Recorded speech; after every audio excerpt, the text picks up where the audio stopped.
Hey, Bethany family, I'm excited to be with you today. We wanted to take a few minutes over each of the next few days and talk a little bit about some important days that are happening this week, which is called Holy Week. As Bob had mentioned in this sermon, Holy Week starts with Palm Sunday, which was this last Sunday, and Jesus' triumphal entry into the city. And today, what I want to talk a little bit about is Maundy, Thursday. And if you've been with us over the last few years, we've traditionally have done some sort of Maundy, Thursday service, and unfortunately not able to do that. But I wanted to take a few moments this morning and just talk a little bit about what Maundy, Thursday is, and what would have happened that night and what did happen that night, and just talk a little bit about that.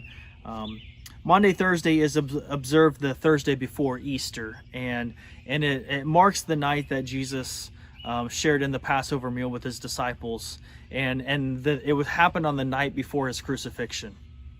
And I want to read to you from the book of John, and I want to read from John 13, and I want to read verses 1 through 5. And it starts off, it says this: "It was just before the Passover festival. Jesus knew that the hour had come for him to leave this world and go to the Father. Having loved his own who were in the world, he loved them to the end.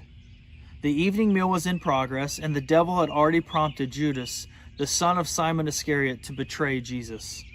Jesus knew that the Father had put all things under his power, and that he had come from God and was returning to God. So he got up from the meal, took off his outer clothing, and wrapped a towel around his waist. After that, he poured water into a basin and began to wash his disciples' feet, drying them with the towel that was wrapped around him."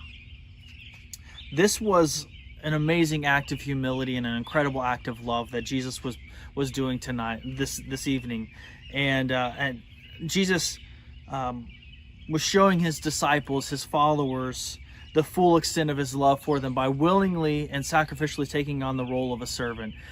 Now, a servant would have been the one that would have been taking on the role of washing the guests' feet. As they would come in, the servant would wash each individual's feet as they came in, and there was no one to do that. And so Jesus takes that role on, willingly and sacrificially takes on the role of a servant to wash his disciples' feet. And by doing that, he was demonstrating how to his disciples and to his followers how he wanted them to love one another, how he wanted them to love those around them, and it was done through this willing sacrifice of loving and serving each other. And Jesus was putting that on display and giving them an example of what that looks like, of taking on the role of a servant. Now, for the word Maundy, the word Maundy comes from the Latin word for mandatum, or mandate, or command. And the word is mandatum is the same word that we see in a little bit later on in John 13, in John 13:34. And I want to read that as well. I want to read John 13:34 through 35. And this word in 34 that he uses for command is the same word of mandatum, or Maundy, where we get the word Maundy from. And Jesus says this in John 13:34, 35. "A new command I give you, love one another.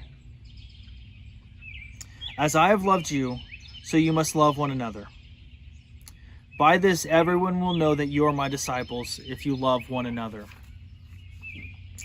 And so what Jesus was doing was he was giving this new mandatum, this mandate, this command on Maundy, Thursday, and he was expressing that and giving the example of that through taking on the role of a servant. And so the new commandment, the new mandate that Jesus is giving is to serve one another, to take on the role of a servant, and to love one another sacrificially through that role of serving others.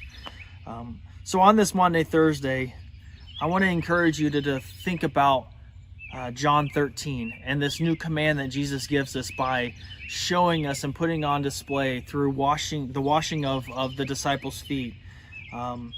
That Jesus is giving us this new command and giving this new example of what it looks like to serve one another to his disciples, and he's giving it to us today too.